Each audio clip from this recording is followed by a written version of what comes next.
Olá, meus amigos, tudo bem? Estamos mais uma vez aqui no nosso canal para darmos sequência a mais uma etapa da nossa análise crítica e criteriosa à luz da espiritualidade sobre o caso João de Deus e mais alguns dos desdobramentos deste caso. Tá?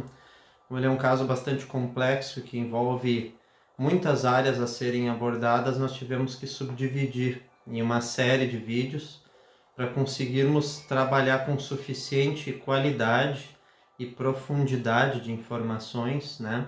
Cada um dos aspectos que precisam de uma análise bastante pormenorizada para que a gente tenha uma compreensão mais ampla, mais dilatada da realidade e não fiquemos apenas com opiniões muito superficiais, né? Muito despreparadas, muito desembasadas sobre o episódio ocorrido, né? E os seus desdobramentos todos, tanto na parte espiritual quanto do ponto de vista social, criminal, psicológico, enfim. Então nós temos muitas questões a analisar.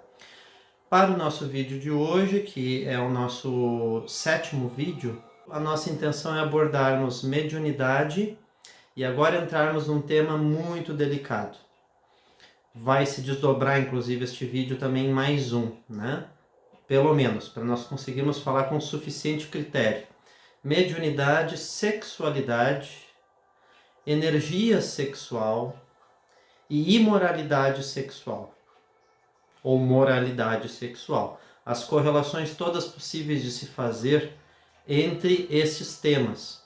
E nós desmistificarmos algumas coisas, quebrarmos alguns tabus, entendermos mais profundamente alguns processos, vermos quais são os pontos que podem dar margem a uma subversão das informações, ou seja, eu uso uma informação que traz um conteúdo autêntico, um conteúdo verdadeiro, e aí transformo esta informação conforme o meu interesse, para que ele pareça uma verdade, uma necessidade, quando não é, e aí eu tire o proveito que eu considero adequado disto, né?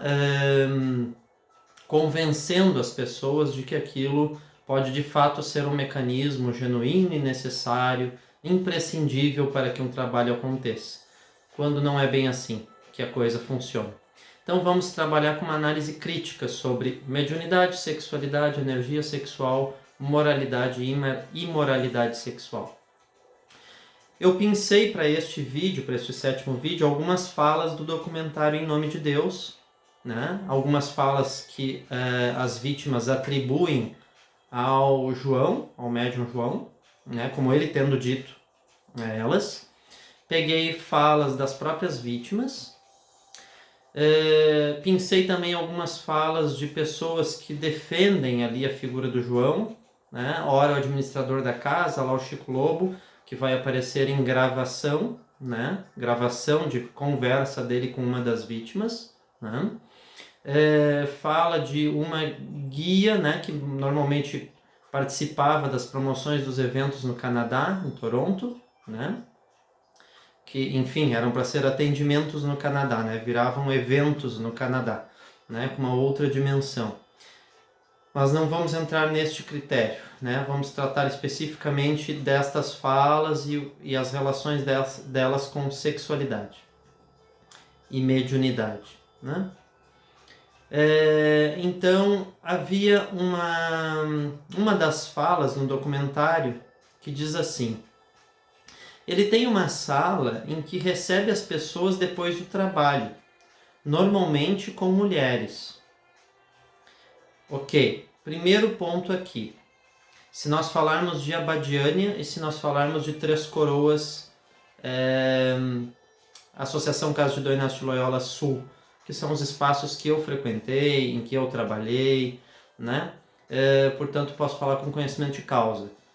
Não sei como foi no Canadá, não sei como foi na Europa, eu nunca participei de nenhum trabalho com ele no exterior, nunca acompanhei, nunca vivi, né, nenhuma destas viagens, então não sei como as coisas eram desenvolvidas lá fora. Posso até desconfiar, posso até supor, mas não posso confirmar, né, nem afirmar nada. Bom, eu acho muito estranho que desde o início, quando surgiu a denúncia, os trabalhadores da casa, sobretudo os trabalhadores de Abadiânia, moradores de Abadiânia, trabalhadores da casa de Dom Inácio, numa maciça maioria se colocaram numa postura de como se nunca tivessem visto a sala dele, não conhecessem esta sala, nem soubessem de ele atender pessoas nesta sala. Isso é no mínimo uma hipocrisia gigantesca, né? No mínimo, para nós não chamarmos de má fé ou falta de caráter ou cumplicidade, sei lá que nome nós poderíamos dar. Porque esta sala sempre existiu, né?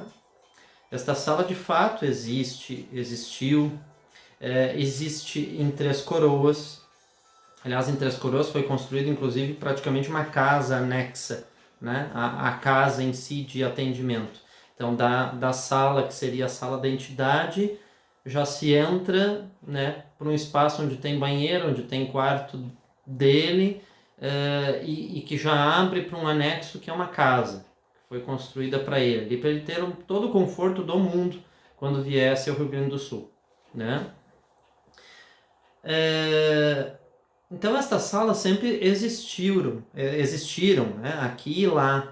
E estas salas serviam sim para ele receber pessoas convidadas por ele, receber muitas vezes algumas figuras ilustres que apareciam tanto em Abadiânia quanto apareceram aqui também em Três Coroas. E aí era praticamente uma sala de visitas, assim, um espaço de visitas. Alguns casos, em tese, ele incorporado, as entidades encaminhavam para que falasse com ele depois passa e fala com o médium João na sala dele, né? Até que ponto sempre eram as entidades encaminhando estas pessoas para falarem com o médium João, ou às vezes poderia ser ele dizendo para passarem para falar com ele depois, porém se fazendo naquele momento passar pela voz da entidade, né? Eu não tenho como atestar para vocês quantas vezes era de fato a entidade no decorrer de todos esses anos, quantas vezes era ele, mas eu posso atestar para vocês que não foi sempre só ele dizendo passe e fala comigo, né? Fala com o médium João depois na sala. Às vezes as entidades de fato pediam, às vezes era necessário para alguns tipos de trabalhos e encaminhamentos, o que não corrobora sob hipótese alguma as atitudes que depois vieram à tona, né? Declaradas, aí, difundidas, inegáveis, né? Sobre a forma como isso era conduzido na sala dele, sobretudo com as mulheres. Mas nessa sala ele não recebia só mulheres. Ele também recebia homens, ele também recebia famílias, né? Aliás, teve casos, inclusive, absurdos, como a gente vê no documentário, de ele conseguir, né, chegar ao ponto de realizar atos nada idôneos com uma vítima na presença do pai, né? E colocar o pai virado de costas rezando. Então, umas coisas assim que deixam muito claro ali um processo de enfermidade psíquica, enfermidade mental do homem, do ser humano João, né? Isso é muito categórico, assim. Eu não sei como que a junta médica de psiquiatras alegou que ele não tinha problema nenhum de saúde mental, possivelmente porque teriam implicações sérias nas suas carreiras profissionais como psiquiatra se alegassem que ele tem, né? Mas para mim é muito notório, na condição também de um profissional que trabalha com saúde mental, como terapeuta, embora sem uma formação técnica específica na área da psicologia ou na área da psiquiatria, mas dentro das terapias integrativas, né, holísticas, e numa caminhada aí já de mais de 6 anos, trabalhando com isso profissionalmente falando, fora outras atividades voluntárias que nós já realizamos, que não tenha sido detectado absolutamente nada, né, de perturbação psíquica, e até mesmo assim desta premeditação, né, Se qualquer avaliação minimamente mais criteriosa e bem feita veria um processo de psicose ou de psicopatia ali, né?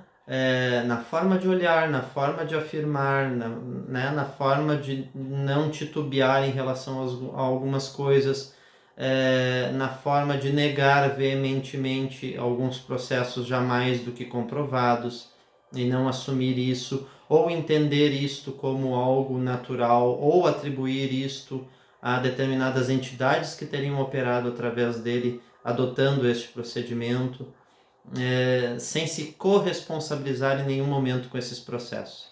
Então fica muito claro ali que há sim uma premeditação neste aspecto, né? E é lamentável. É lamentável, eu falo de todo o coração, assim, porque não foi fácil para mim ter que deixar a ficha cair na íntegra e assumir que o grau de transtorno psíquico deste ser humano seja tão grande quando me vejo numa condição em que dediquei tantos anos, né, em que cada vez que ia com uma fé gigantesca e com um nível de dedicação tamanho para que esse trabalho fosse o mais sublime, o mais íntegro, o mais puro, o mais transformador na vida de tantas pessoas e não que gerasse qualquer espécie de trauma, como a gente vê que o arbítrio do João, infelizmente, fez com que tenha gerado na vida de muita gente, muitas famílias, né? Então, assim, a sala existe, a sala servia para estes contextos todos já mencionados, não recebia só mulheres, recebia homens também. Havia uma predominância de mulheres? Havia, né?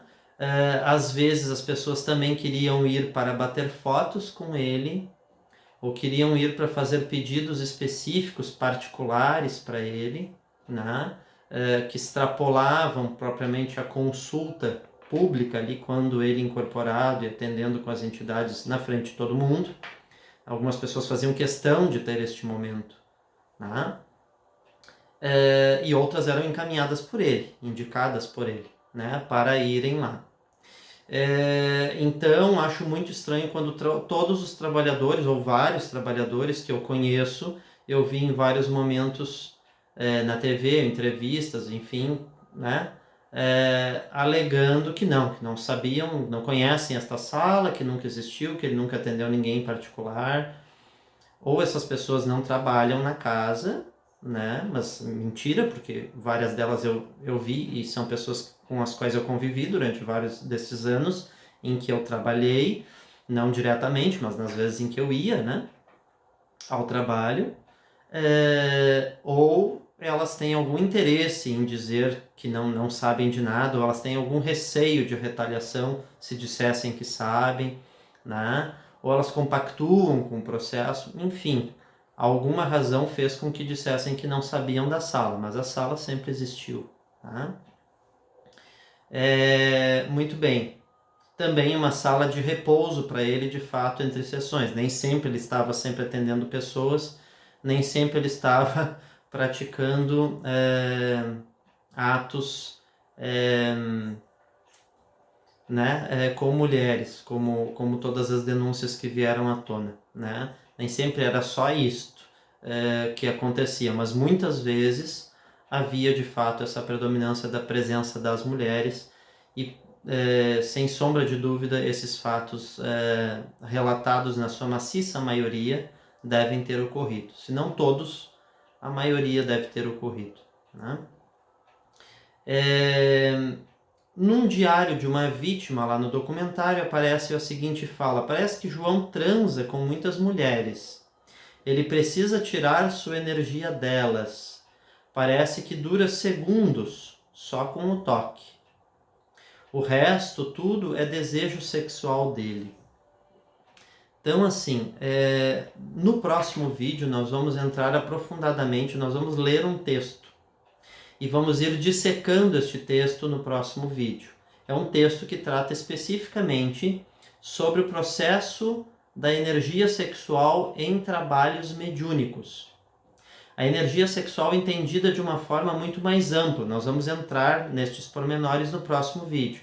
mas ela é muito mais ampla espiritualmente falando do que pura e simplesmente você acessar genitálias do homem ou da mulher, do paciente ou do médium, e produzir determinadas manipulações com vistas a se obter algum tipo de energia, né? Não é isto que é energia sexual e nem é assim que esta energia funciona.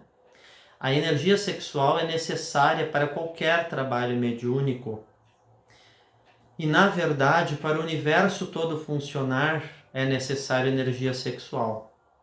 Só que energia sexual para o universo, para Deus, ou para a inteligência cósmica que nós damos o nome, batizamos de Deus, é muito mais do que se restringir a genitálias e manipulações de genitálias. Esta é a parte mais, vamos dizer assim, animalizada, mais grosseira de manifestação da energia sexual, né? Universal, é a forma como organicamente nós realizamos isso na matéria, na terceira dimensão, neste planeta. Até porque a energia sexual em outros planetas, em outras civilizações, de outros orbes, funciona, ocorre, é acionada de outras maneiras, que não necessariamente por esta troca de fluido, pele a pele, corpo a corpo, como nós realizamos aqui. A energia sexual, no fundo, é uma energia psíquica, que é produzida no nosso corpo físico. Ela começa, né, a se desenvolver, a maturar e a se elevar a partir do chakra básico, lá no períneo, para o homem, entre o ânus e a bolsa escrotal. Isso referente à posição física, no corpo físico, onde ficaria o chakra. Mas o chakra não fica no corpo físico, fica no corpo etérico e no corpo astral, né, do espírito. Então, mas correspondendo à parte física, seria no períneo, entre o ânus e a bolsa escrotal no homem, entre o ânus e a vagina na mulher. O ponto bem no meio, não são os orifícios, nem o ânus nem a vagina, nem o ânus nem a estrutura da bolsa escrotal e pênis. É o ponto no meio, o ponto da base, que faz conexão com a Terra. Ali começa o processo de energia criadora e criativa. Isto que é energia sexual, energia criadora e criativa, que se for polarizada na parte da sexualização do corpo físico, nos órgãos reprodutores, vira o nosso sexo, certo? Vira o nosso ato sexual. E todas as formas de manipulação, não necessariamente de compenetração, mas sensuais, sensualizadas, certo? Se esta energia sobe um pouco mais, já mais situada na parte do plexo solar, na boca do estômago, esta energia sexual é a mesma que promove características de personalidade no ser humano que vão formatar o seu ego e o seu centro de poder pessoal, a sua capacidade energética de poder pessoal, poder de persuasão, poder de segurança interior, confiar no próprio taco, saber o que está fazendo, liderança, determinação, autoridade, não autoritarismo, autoridade. Autoritarismo é o desequilíbrio da autoridade, certo? Firmeza, coragem, audácia. E a energia sexual trabalhando mais acima, no plexo solar. Se subir mais para o centro cardíaco, esta energia sexual vira energia curadora e energia afetiva, amor. Então, quando eu realizo um grande ato de amor por mim e pela humanidade, quando eu realizo um ato de promoção de cura e de bem-estar físico, mental, emocional, em qualquer nível, eu causo um estado de êxtase em mim e naquele que vai estar de alguma forma recebendo os benefícios daquela intervenção genuinamente amorosa. Não com o nome de amor, mas com desajustes inúmeros. Estamos falando de amor autêntico, amor despretensioso, amor desinteressado, amor incondicional, certo?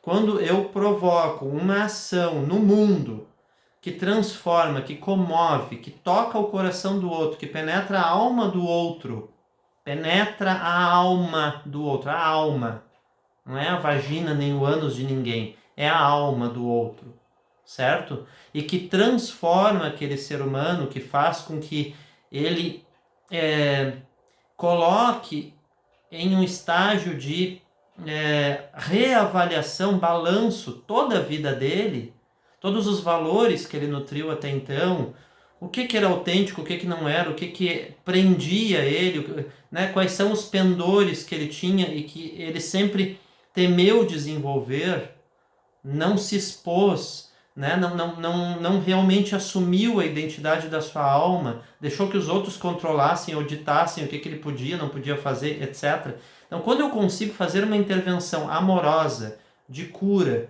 que toca o coração do outro e promove um estado de amadurecimento sobre todo o seu ser e o seu fazer, eu provoco um êxtase em mim, um êxtase de alegria, êxtase, um orgasmo afetivo, e provoca um orgasmo no outro, porque o outro enxerga o que precisa enxergar e se sente com força, com coragem para mudar o que tem que mudar. Aí a energia já ativou a liderança dele aqui no plexo solar, boca do estômago, e subiu aqui, ó, para timo e cardíaco. E ele se sente com a capacidade de expandir, de desenvolver, de produzir, de realizar de forma genuína e amorosa. Isto é energia sexual. A energia sexual é fundamental para qualquer trabalho de cura. Quando eu faço um trabalho com reiki, quando eu faço um trabalho de imposição de mão, passe magnético,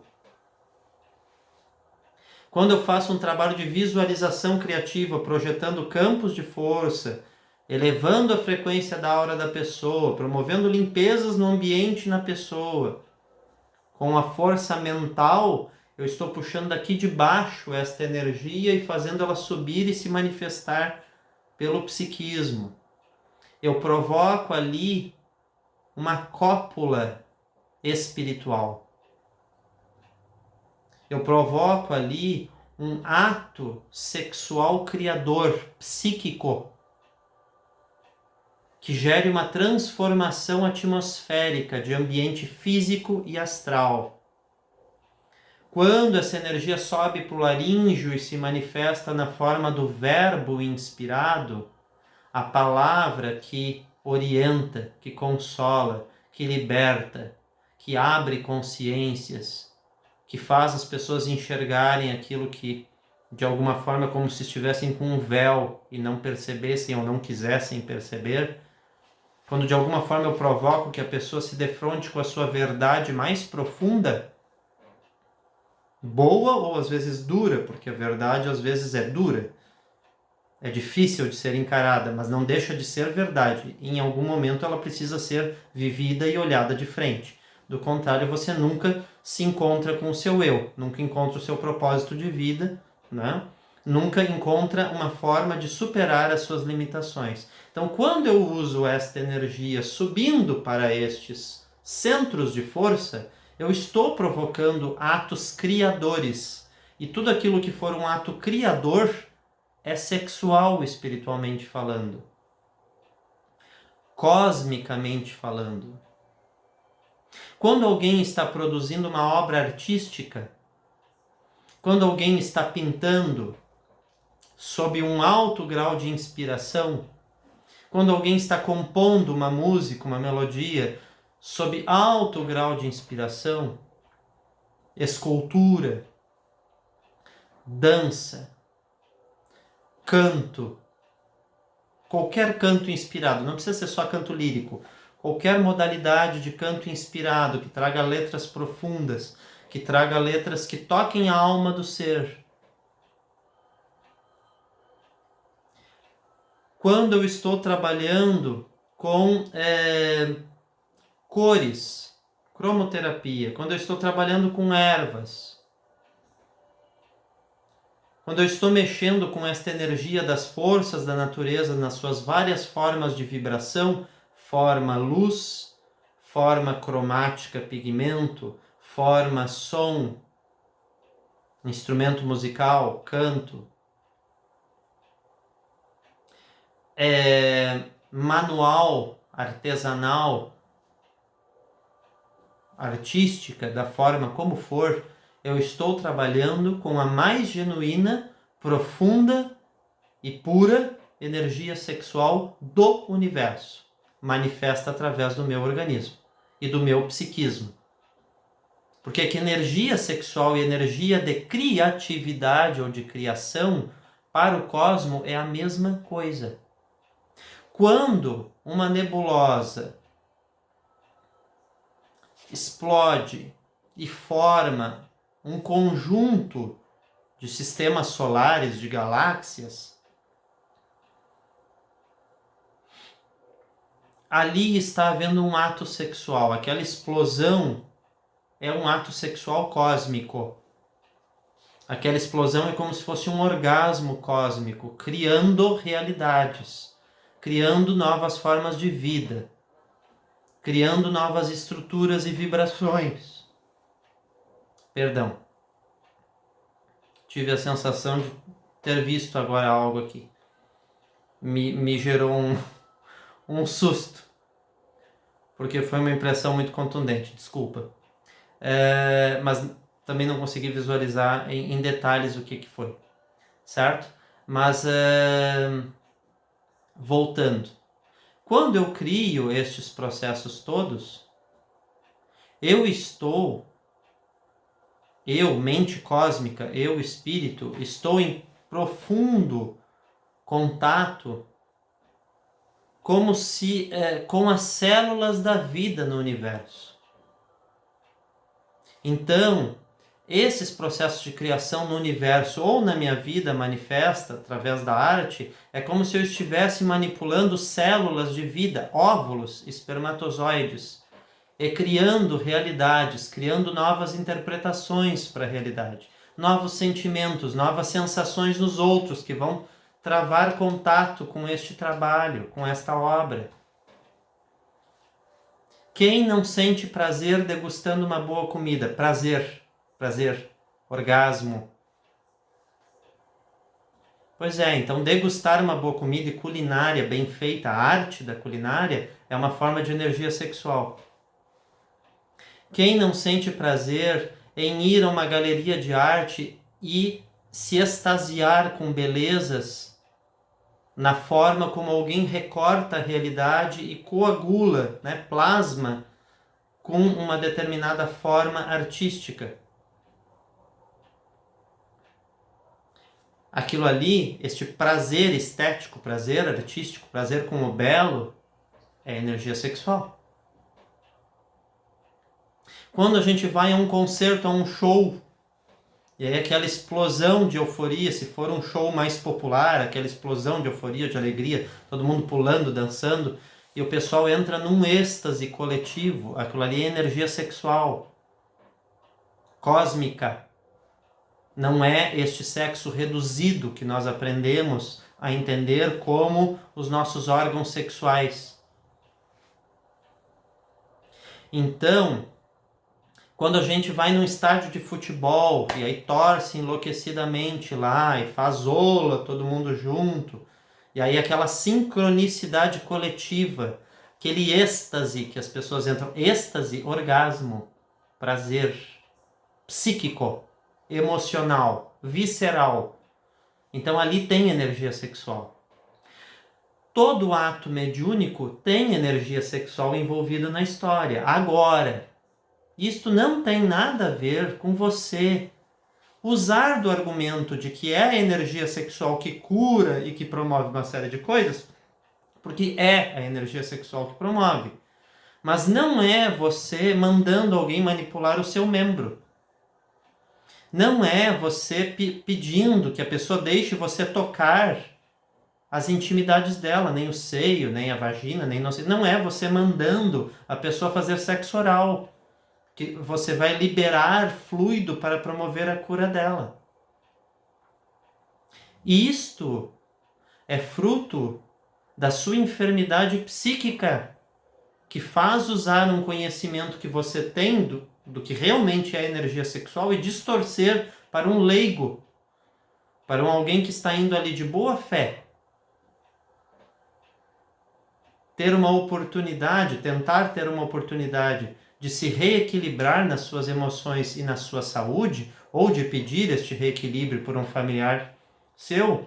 E aí você usa da desinformação sobre energia e sobre espiritualidade que a pessoa tem, pela sua falta de caráter, para direcionar o que é o trabalho espiritual e fazer a pessoa se convencer de que aquilo é fundamental e necessário. E as pessoas, num ato de desespero e porque desconhecem, e aí esta parte é a responsabilidade das pessoas. As pessoas não deveriam buscar trabalhos espirituais sem conhecer. As pessoas deveriam se informar mais, estudar, antes de buscar qualquer alternativa de saúde, na medicina espiritual ou na medicina terrena. Para a gente saber se um médico é sério, seria interessante a gente estudar um pouquinho sobre aquilo que a gente vai tentar investigar. Estudar possibilidades, ver se vai ter... Não é simplesmente ir numa consulta e achar que tudo que o médico vai te dizer tem total coerência. Porque ele, em tese, entende de medicina, você não entende, mas e se ele estiver fazendo mau uso da medicina?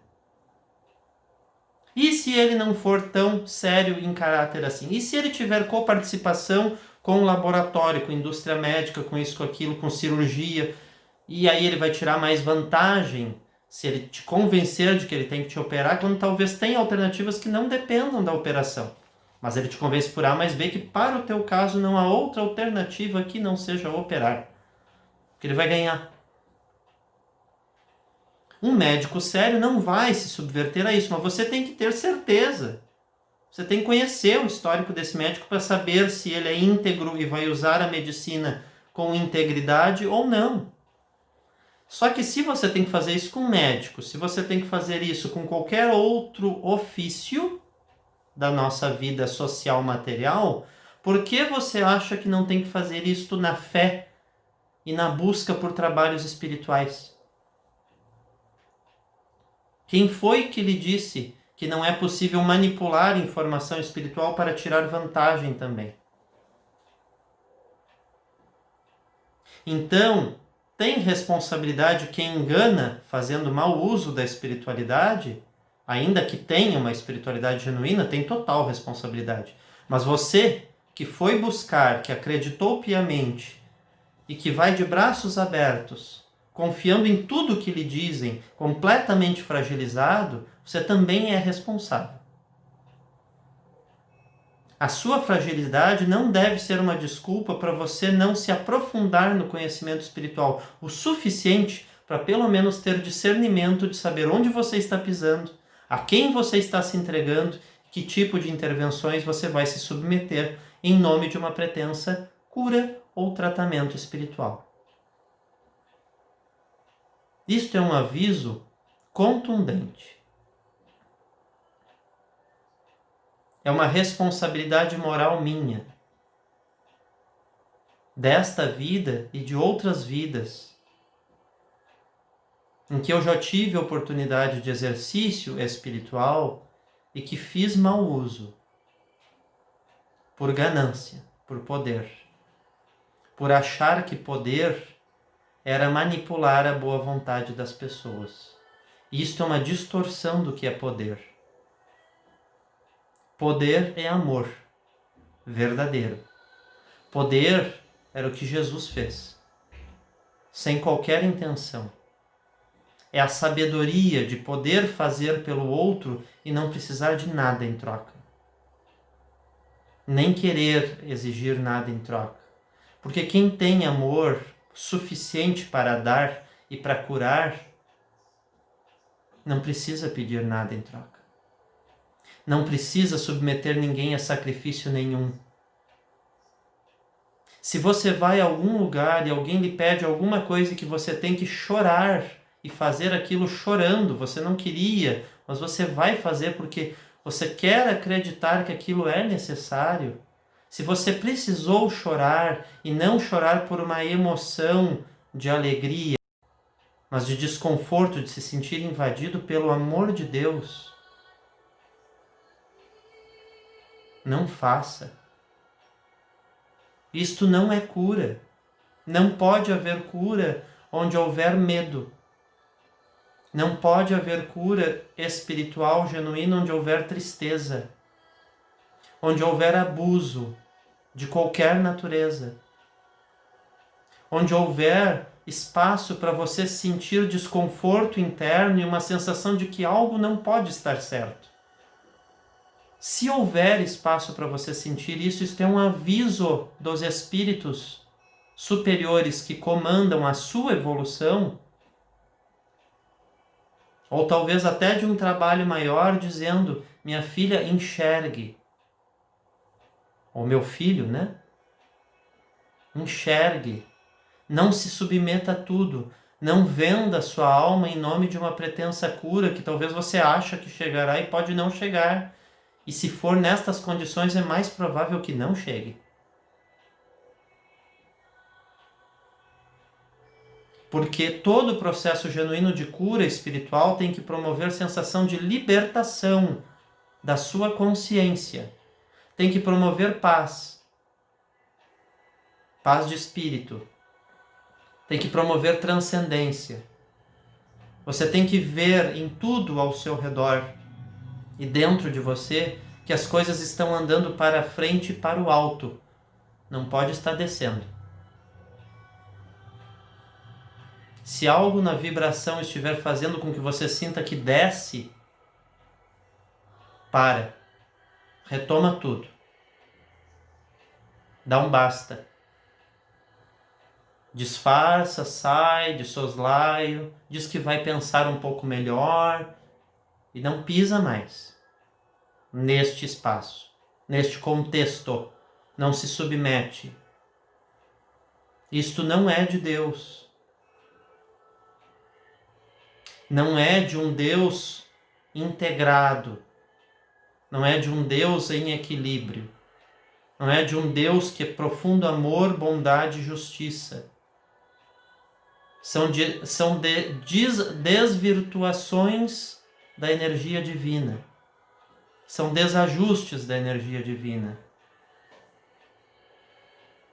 São mentes enfermas, materiais e espirituais, que podem estar manipulando as materiais para aumentar o quadro e fazer parecer que aquilo pode ter algum sentido, mas não tem, gente. Certo? Então, energia sexual está em tudo, está. Energia sexual é necessário para os trabalhos de cura, é necessário, mas não é da forma como foi feito. E nenhum médium que diga que precisa fazer isto deste jeito está agindo com seriedade mediúnica. Isto é desequilíbrio psíquico do médium. É doença mental. É compulsão sexual. É instinto visceral falando mais alto. E usando argumentos espirituais para convencer. Usando o ambiente espiritual para convencer. Usando símbolos do espiritual para tentar justificar e tornar plausível aquele argumento para você. Para você não estranhar ou que o estranhamento seja tão pequeno que você não tenha força de que esse estranhamento faça você repelir aquilo. Mas sejam mais perspicazes, sejam mais atentos, não sejam ingênuos ao lidar com espiritualidade. Espiritualidade tem muita malícia, como em qualquer setor da sociedade. Espiritualidade não é uma outra dimensão de seres que não são suscetíveis à corrupção dos humanos. Espiritualidade é humano desencarnado. Que se tem moral, ética, valores, se realmente tem iniciações de sabedoria, tem. E se não tem, se forja que tem, quando desencarna para o outro lado, continua forjando igual. Porque não é porque é desencarnado que sempre é santo. E não é que porque não é santo que seja burro. Pode saber usar muito bem da inteligência, da lábia, de todos os recursos possíveis que nós temos aqui para enganar as pessoas. Do outro lado é igual. Então, queridos irmãos, vamos ser mais avisados, antenados sobre essas coisas. Não se deixem cair em qualquer argumento. Está cheio de médium aí, que é médium desequilibrado. Está cheio de médium que diz que é médium e não é médium. E tem alguns médiums equilibrados. Ainda, infelizmente, em minoria no planeta. Vai aumentar. Estão vindo as almas que vão corporificar missões mais sólidas, mais consistentes e que vão conseguir não se deixar levar por toda a rede de vaidades, por toda a rede de ilusões da vida material. Mas até isso se sedimentar de forma contundente, que todos vejam e não tenham como negar que ali há pureza e verdade, ainda vai ter muita sem vergonhice.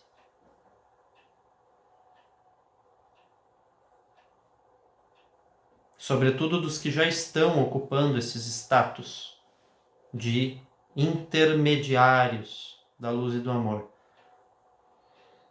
Alguns autênticos, alguns verdadeiros, alguns genuínos. Mas aprendam a olhar nos olhos, mais profundo. Aprendam a analisar as palavras, o discurso, os gestos. Não olhem só para o externo, para o cenário que é vendido, gente. As coisas são mais profundas do que o cenário. Entende? Quando a gente olha um filme, olha uma novela, parece que todo aquele cenário é real e ele é um cenário de encenação. Nem sempre aquilo ali realmente permanece ali o tempo inteiro. É um cenário real. Às vezes fazem em ambientes que são cenários reais. Às vezes são cenários ficcionais que parecem reais. Então, você tem que ter a capacidade, a perspicácia de quando vai para um trabalho de uma monta desta natureza, curas, tratamentos espirituais, avaliar, ter critério, fé raciocinada. Não pode ir deslumbrado, achando que vai para a última tábua de salvação. Ah, mas se eu não acreditar, fulano pode morrer. Bom, não venda sua alma por causa da morte. Porque você vai morrer. Sendo curado ou não num trabalho espiritual, em algum momento você vai morrer. O seu corpo vai morrer. Você não vai morrer. Você vai seguir. E a sua alma tem que estar curada. Não adianta ter curado o corpo e a alma continuar iludida, enferma, acreditando em qualquer coisa, achando que no universo tudo é só bondade e santidade. E que é só nesta dimensão aqui que você poderia estar suscetível a algum tipo de engodo, enganação. Em outras dimensões também pode. Então, aprenda a curar a alma mais do que querer curar o corpo. O corpo é um detalhe, é um momento teu, existencial, meu. Eu estou pouco preocupado com a minha morte física. Não me interessa necessariamente como. Claro que eu quero conservar este corpo, eu quero que ele tenha as melhores condições possíveis para eu fazer o que eu devo fazer pelo máximo de tempo que eu puder, enquanto eu aqui estiver. Mas eu não posso me tornar escravo deste corpo. Quando ele ficar lá embaixo da terra, apodrecendo, eu sigo. E eu, consciência, tenho que estar bem. Eu, consciência, tenho que estar saudável, lúcido, perspicaz, atento, alerta, prudente, responsável, solidário. Os meus valores internos. O cérebro eu uso para poder externalizar, expressar estes valores internos. O meu coração eu uso para poder sentir e expressar. Mas o meu coração e o meu cérebro não são eu. São ferramentas físicas para o eu. O eu é mais do que isto. Então, não se submeta a qualquer coisa em nome da salvação do seu corpo físico.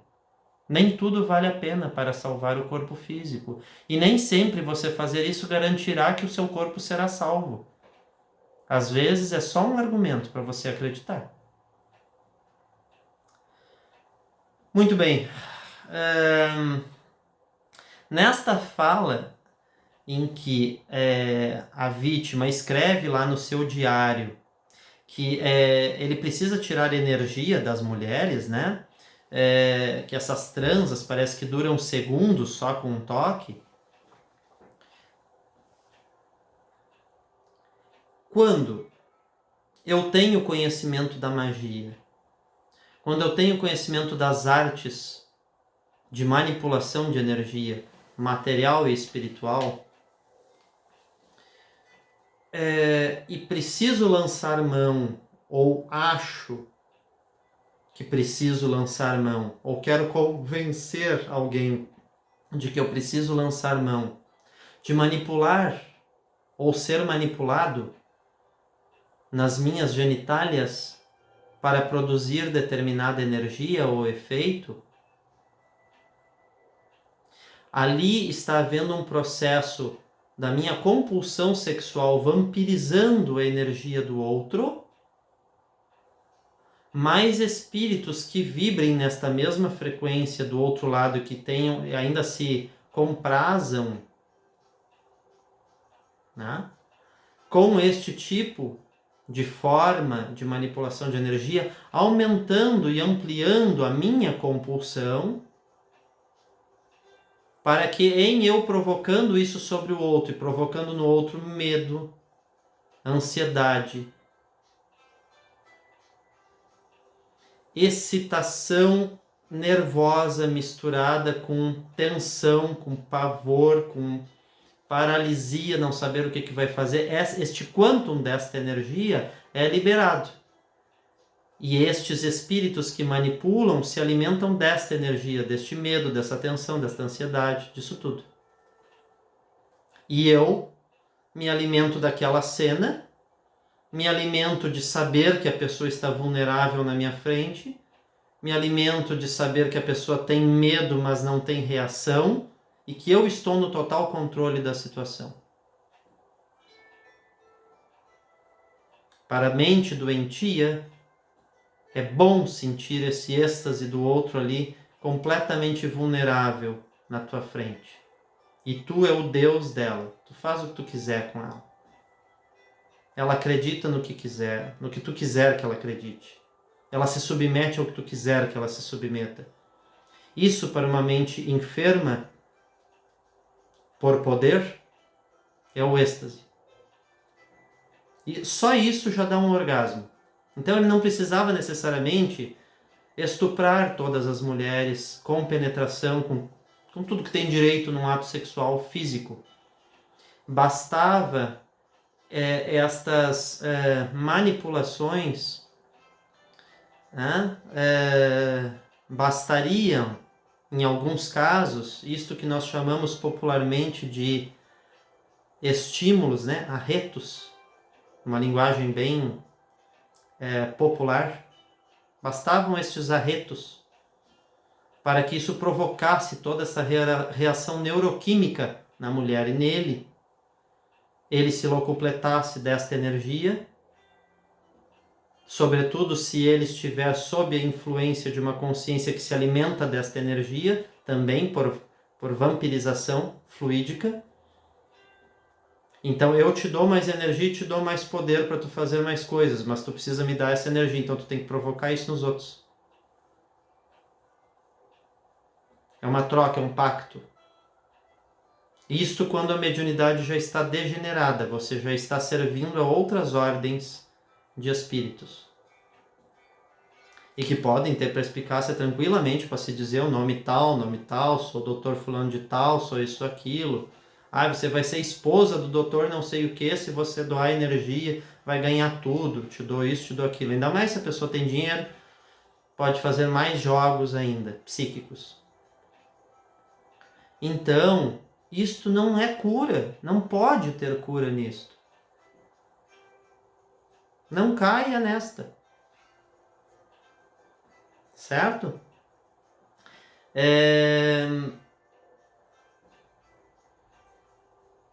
Depois, outras falas que também vieram, né? Conforme o relato de uma vítima, o João dizia para ela, né? Faça isso direito. Se você não fizer o que eu estou falando, sua doença vai voltar. Pelo amor de Maria, Mãe Santíssima.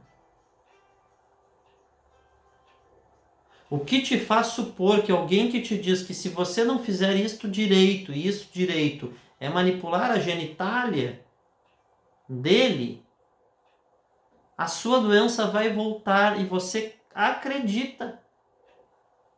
Você acha que tem espírito curador ali coordenando isso e te dizendo isso, te fazendo uma chantagem.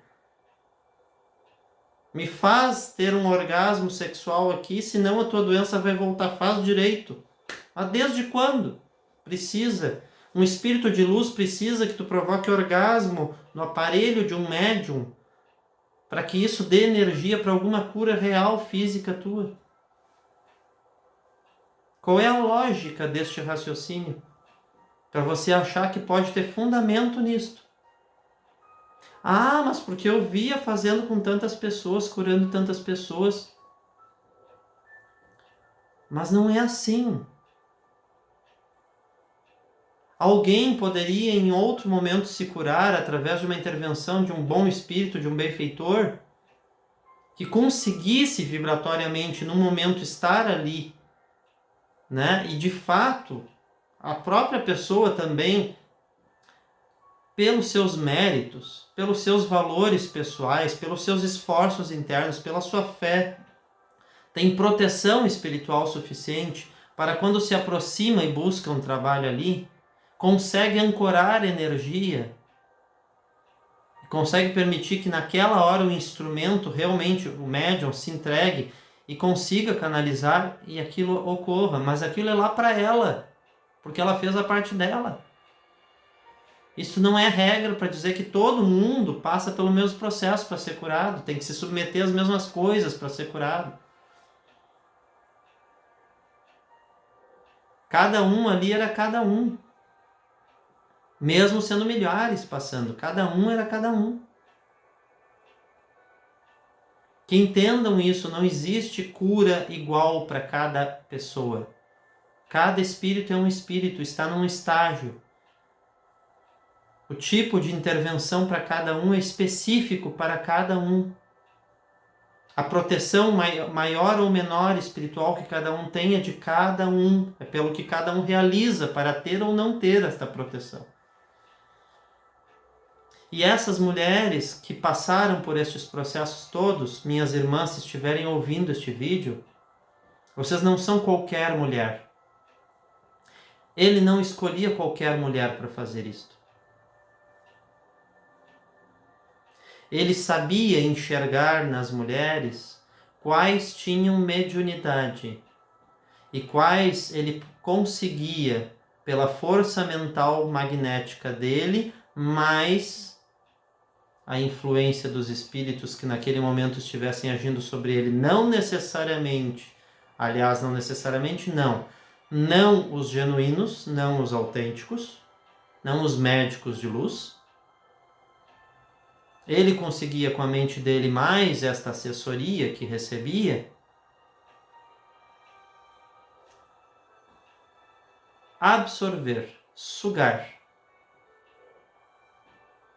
vampirizar a energia mediúnica de vocês para sustentar algum processo dele ainda em trabalho. Então ele não podia fazer com qualquer mulher. Primeiro porque tinham mulheres que estariam antenadas o suficiente e não autorizariam sob hipótese alguma. Outras não faziam o tipo dele. Porque ele vai buscar as que fazem o tipo dele. E dentro das que fazem o tipo dele, ele vai buscar as que produzem a energia que ele precisa. E que estes seres mais grosseiros, mas que se fazem passar pelos seres mais sutis, induzem argumentativamente no processo todo ali, para convencer que aquilo é necessário para a cura, mas na verdade é para sugar este fluido vital, que é provocado por todas estas reações, misturado com o fluido sexual da hora.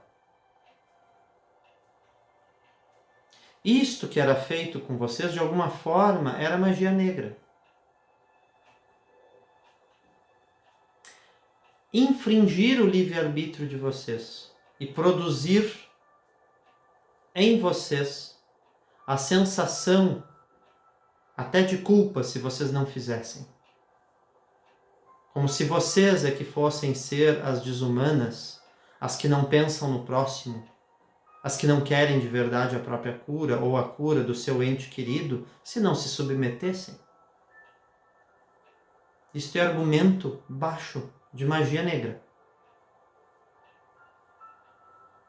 Então ali já é a prova genuína de uma degeneração profunda espiritual, de uma trajetória de mandato mediúnico. Ali, o boi já foi pela corda há horas. Então, isto é um alerta para todas as pessoas. Por favor, cuidado. Observem mais.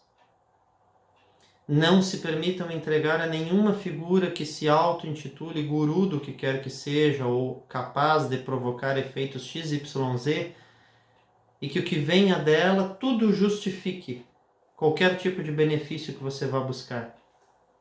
Aprenda a ser mais seletivo e se amar mais, se respeitar mais, e entender que você é um filho ou uma filha de Deus, e que o verdadeiro Deus não pede isso de você para promover nenhum bem na sua vida.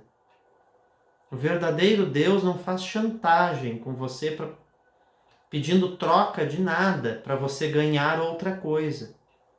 Quem pede trocas, quem faz pacto, é outra linhagem de espíritos, não espíritos de cura e de amor.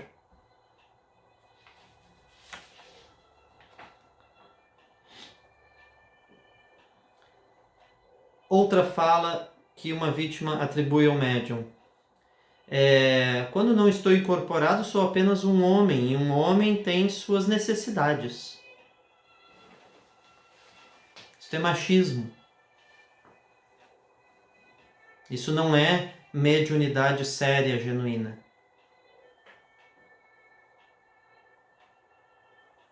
Um homem pode ter as suas necessidades quando não está incorporado, mas ele não tem que fazer isso com as suas pacientes ou usando argumentos espirituais para justificar que ele tem necessidades que têm que ser atendidas e que têm que ser atendidas pelas pacientes.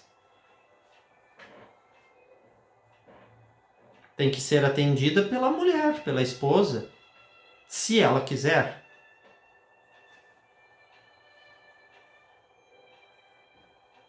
Tem que ser atendido por uma outra mulher que tem interesse em ficar e trocar energia sexual direta contigo, física, orgânica. Que queira tanto quanto tu quer. Mas não usar argumentos desta natureza.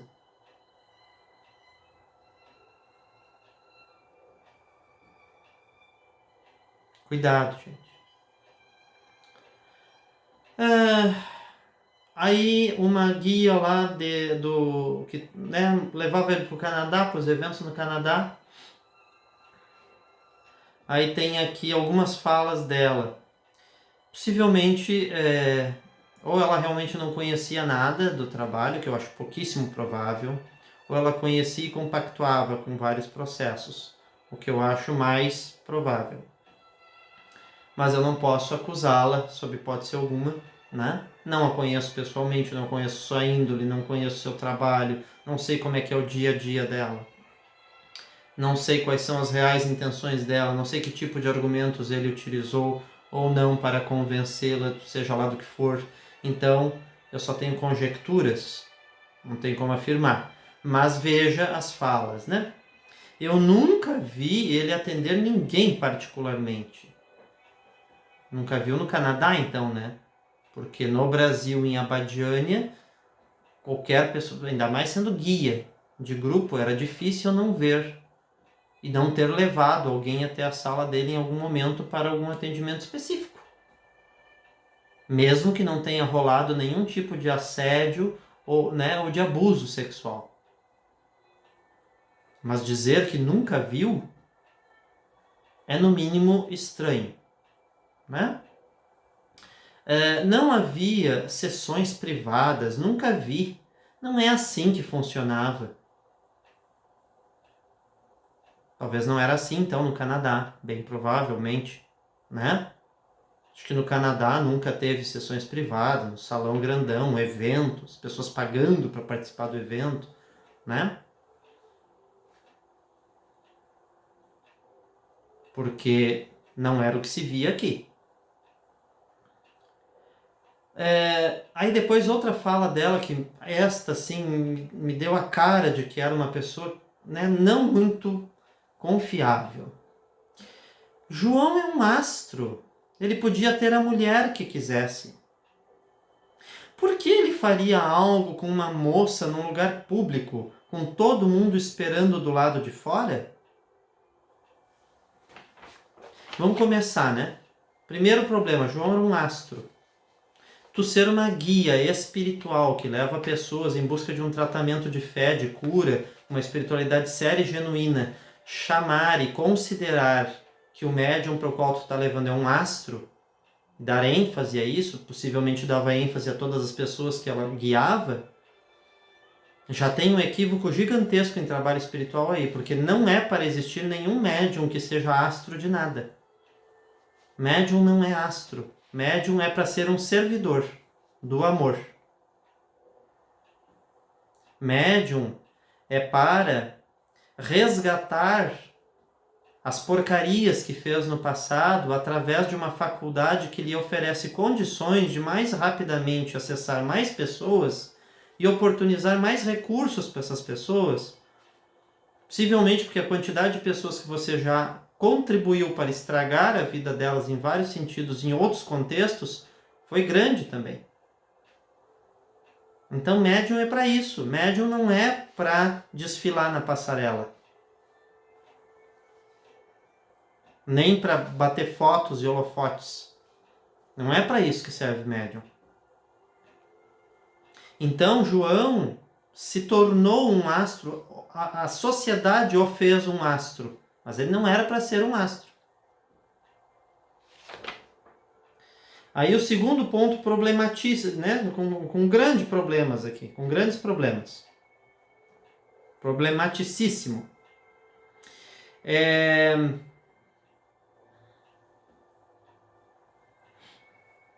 Ele podia ter a mulher que quisesse. Oi? Sim, ele podia ter a mulher que quisesse. Mas aqui tem um pequeno desvio no sentido, na afirmação da coisa, né? Ele podia ter a mulher que ele intencionasse submeter às vontades dele. Pelos argumentos, pela força magnética, pelo poder, pela fama, pela autoridade espiritual que era conferida a ele e que todos davam. Por isso que ele podia ter a mulher que ele quisesse. Aqui tem um preconceito, que ele podia ter a mulher que ele quisesse, ou seja, ele não teria uma qualquerzinha do povo. Ele poderia ter estrelas, modelos, lindas, maravilhosas, padrãozinho de beleza. Como se essas mulheres fossem mais especiais, mais dignas de crédito de um astro, de um médium, do que uma mulherzinha do povo qualquer. Para começar, nenhuma mulher é mais do que outra, independentemente do cargo que ocupe, da fama que tenha ou do anonimato que tenha. Começar por aí. E ele é só ter um pouquinho de perspicácia e inteligência. Não é esta mulher, vamos dizer assim, fútil também já seria, de certa forma, uma generalização minha, tá? Perdão. Mas o que eu quero dizer assim, não é a mulher que está ocupando uma situação social de estrelato, que era o interesse dele. Eu quero uma estrela do meu lado, porque eu sou uma estrela. Tipo assim, que nem artista. Eu quero outra artista que seja tão glamurosa quanto eu, que, né, apareça tanto na mídia quanto eu. Não era este o foco. O foco, além de questões de estética, de beleza física, era o tipo de vitalidade que a mulher apresentava, que podia nutrir a ele e aos interessados neste processo, no invisível. Então era qualquer mulher que ele quisesse que apresentasse as condições, os potenciais, os atributos para ele fazer aquela troca energética de pacto ali. E que saciasse o fetiche de estar num ambiente público. Mas por que ele iria querer num ambiente público sendo um astro?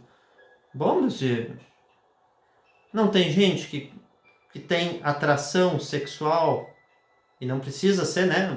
Qualquer um de nós podemos ter algumas fantasias aí, aparentemente assim, não confessáveis em público, aparentemente não confessáveis em público, mas gostar do negocinho em público, gostar do negocinho no ambiente onde ocorre, né, onde tem um certo risco de ser pego, um elevadorzinho, né, um corredor, sei lá, de um mercado, de um isso, de um aquilo, qualquer coisa que seja um pouco mais excêntrica, e aquilo estimula a libido e a fantasia de querer avançar no proibido.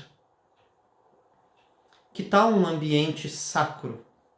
Um ambiente sagrado, um ambiente em que o respaldo de nomes consagrados de seres espirituais de alta frequência é, vamos dizer assim, o cenário propício para, em nome deste sagrado, eu saciar as minhas vontades instintivas. Então, por que num ambiente público? Porque é interessante, porque é excitante fazer desta forma, numa mente com estas condições e que leva isto como uma fonte de alimentação para a sua energia sexual.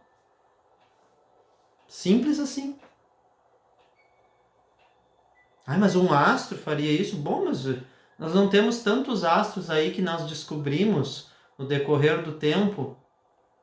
Coisas que a gente diria assim, mas como que um astro, né, teria um desejo, um instinto, uma postura de um mortal, de um Hellis mortal? Bom, mas a gente que colocou ele na posição de astro, ele é um Hellis mortal, como qualquer um de nós. Ele só é glorificado por nós porque nós quisemos que ele ocupasse esta figura, esta condição.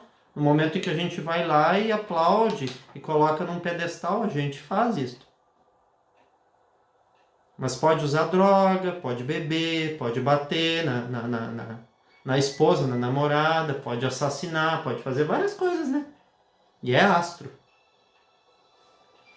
Tá assim aparecendo aí na mídia cada vez mais. Qual a diferença? Por que um astro aqui não poderia se envolver com determinados instintos, né? Anseios mais viscerais e até crimes? Então, cuidado com as falácias dos argumentos, né? Faz parecer que é verdade, que tem fundamento, que é coerente, quando não é bem assim que a banda toca. Muito bem. Depois, aqui foi ó concura essa fala. Pelo amor de Deus.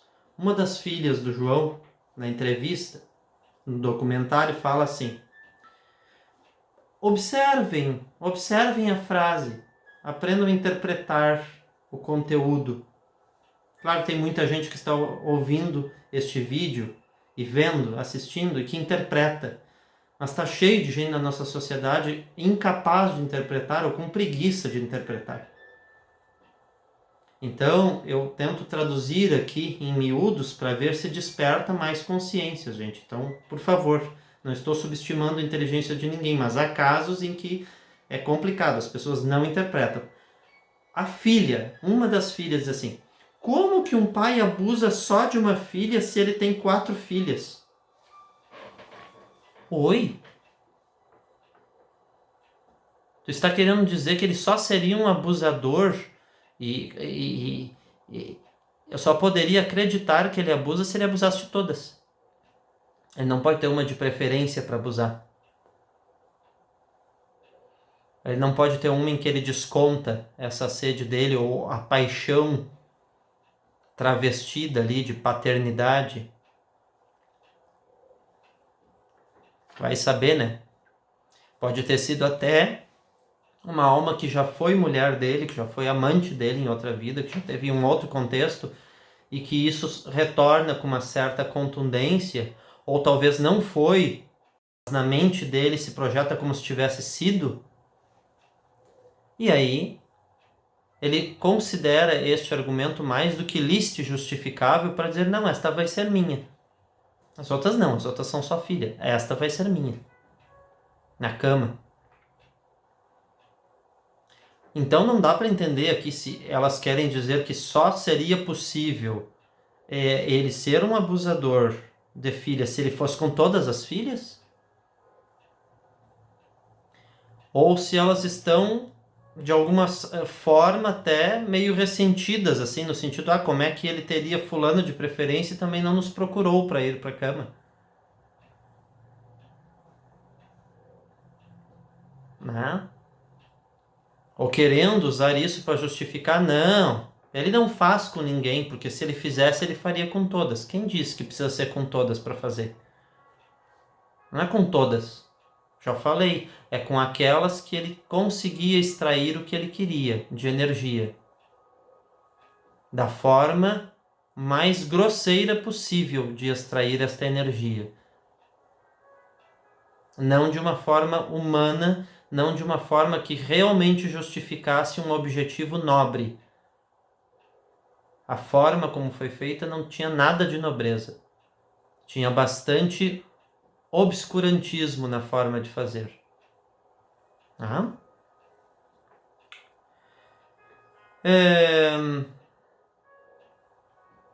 Uma vítima que enfrentou, né, seu João? Agora já finalizando o nosso vídeo também. Eu sei que os meus vídeos são longos. Eu peço perdão ao público porque são longos, né? Eu sei que hoje em dia o nosso tempo é escasso. As pessoas não conseguem ficar muito tempo assistindo, ainda mais que agora é tudo virtual, né? Nesse momento de pandemia, então desgasta mais ainda. Mas é meu papel e eu preciso deixar muitas coisas muito claras. Eu preciso desenvolver o conteúdo e o argumento. Então, não dá, e não são coisas simples de serem desenvolvidas e de se construir uma lógica de raciocínio minimamente plausível e aceitável. Então eu preciso ter um tempo para poder trabalhar isso e construir algo teórico, algo fundamentado, algo que permita um raciocínio mais profundo. Então me perdoem se eu me excedo aí nesse tempo de alguns vídeos, tá? Então uma das vítimas que o enfrentou, né, coloca lá no documentário, que ele dizia assim para ela, se eu fiz alguma coisa aqui agora, então que eu morra, que me levem, eu tô doente, enquanto rezava e chorava de mãos dadas com a vítima. Precisa mais alguma coisa para ver o processo de enfermidade psíquica aí totalmente presente? Porque ele quer alegar que ele não faz nada e que se tiver algo que é feito, ele não está consciente. O espírito é que faz. Mas que espírito que faz? E que grau de respaldo espiritual ele trabalha internamente para ter, para não ser acessado por esse tipo de espírito, para não se entregar para esse tipo de espírito, ainda que fosse só o espírito que fizesse. E a gente sabe que não é. Então, temos muitos elementos aí de um transtorno mental, emocional, fortíssimo. E ainda agora, para finalizar e arrematar, vem a fala de um dos administradores, braço direito e esquerdo lá da casa, já desencarnado, o Chico Lobo, na gravação que a vítima mostra durante o documentário. em que o Chico alega para ela, enquanto ela tenta argumentar e dizer, vocês têm que parar, esse trabalho não pode mais continuar, tá. Eu fui violentada, ele me fez manipular o pênis dele, isso, aquilo. Ela fala tudo isso, né? Na gravação. E o Chico contra-argumenta assim, dentro do conhecimento da gente, tá? Abre aspas. Dentro do conhecimento da gente, tá? Isso pode acontecer. No caso, isso que? Médium pedir para que a vítima tocasse e manipulasse o pênis dele. Não só com o João, mas com qualquer médium, tá? Pesquise sobre vários médiums do Brasil famosos. Famosos. Porque é um fenômeno de irradiação que ele recebe. E essa irradiação estimula muita coisa. Fecha aspas. Qual é a irradiação que um médium precisa receber que manipule energias que precisem fazer com que a pessoa entre em pânico, paralise, chore, e que precise tocar as intimidades da vítima em nome de extrair energias para a cura dela ou de um parente dela? Que irradiação é esta que um médium recebe para dizer que ela tem que fazer direito, que se ela não fizer a doença vai voltar? Que irradiação é essa que o médium recebe para dizer que se ela, menor de idade,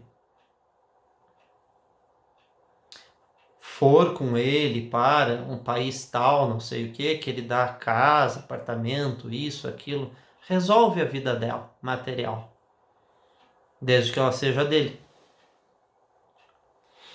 Que vai ser esposa do doutor fulano de tal, espírito.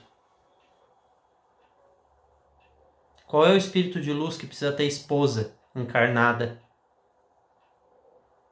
dando energia sexual para o instrumento que ele usa para se manifestar?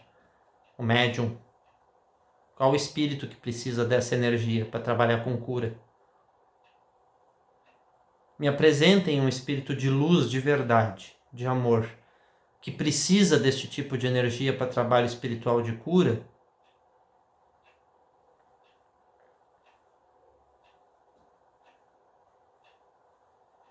E aí nós vamos ter que estudar que tipo de luz é esta que esse espírito apresenta. Se é luz de verdade ou se é luz falsificada, criada para o vidente que está vendo. Porque luz de verdade, luz,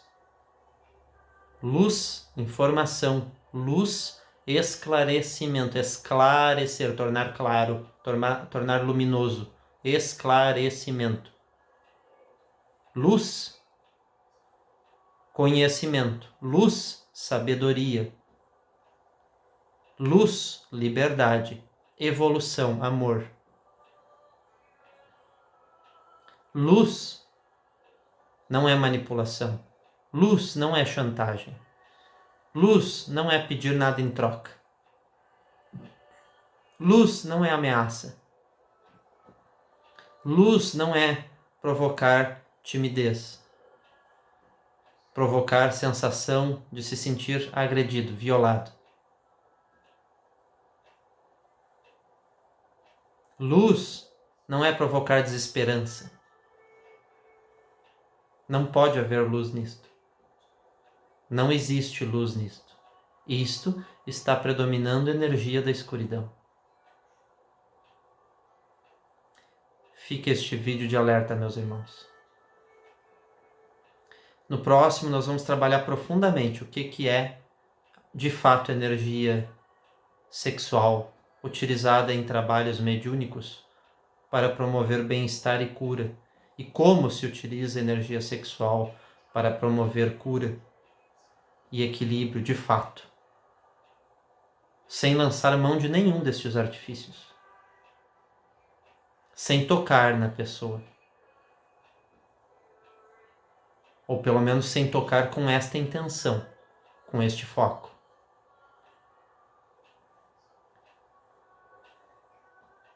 Uma coisa é botar a mão no coração da pessoa.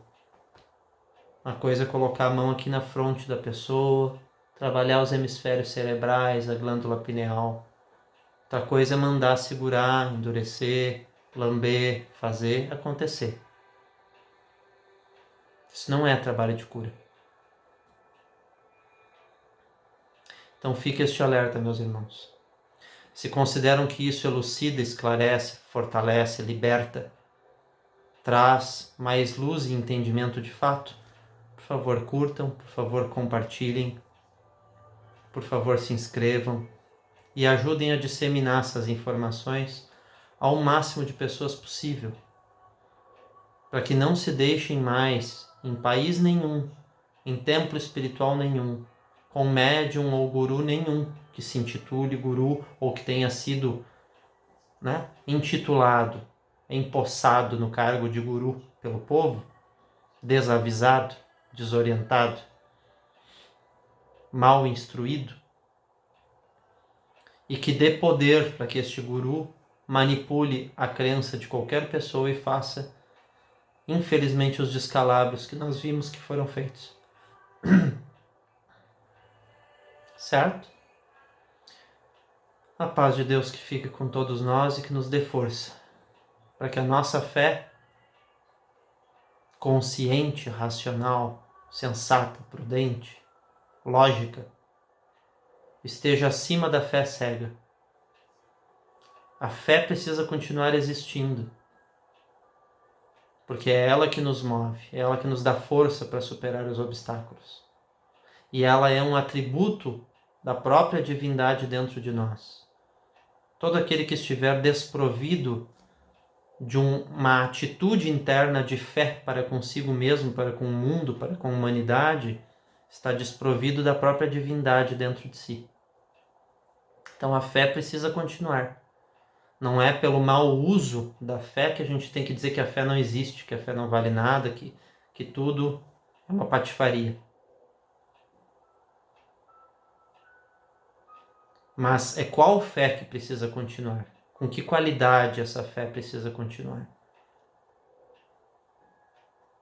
O que nós vamos autorizar que permaneça nas nossas vidas como o argumento da fé? Ou as distorções que são feitas em nome da fé? Temos que aprender a enxergar as distorções e a não autorizar mais as distorções em nome da fé. Não é abandonar a fé, é abandonar a distorção da fé. Certo, meus irmãos? Que Deus esteja conosco, nos ampare, nos dê saúde, força e equilíbrio, discernimento para enfrentarmos este momento de transformação da nossa humanidade. Fiquem bem, fiquem na luz.